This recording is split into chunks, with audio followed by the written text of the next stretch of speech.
जायमास finally Japan आएको 6 वर्ष पुग्न लाग्यो। 6 वर्ष मेरो पछाडि देख्न सक्नुहुन्छ हजुरले। यति ठुलो घर चाहिँ मेरो होइन, फाइनली यति जग्गा चाहिँ मैले किनेको छु।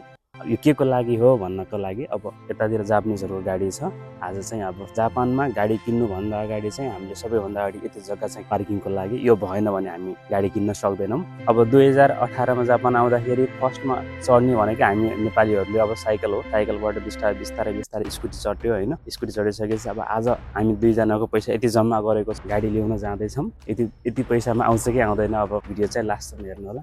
जय माता कि। यति पैसामा राम्रो गाडी आइदिएर अब जापानमा गाडी चढ्ने पनि भयो। लगभग आएको 6 वर्षमा साइकलबाट स्टार्ट गरेर यतिसम्म यति पैसा भयो होइन। गाडी ल्याउनको लागि हामी चाहिँ ट्रेनमा जाँदैछौँ, किनकि अब आउँदाखेरि फेरि चलाउन गाह्रो हुन्छ भनेर नयाँमा होइन। फुल भिडियो मेरो युट्युब च्यानलमा रहेको छ।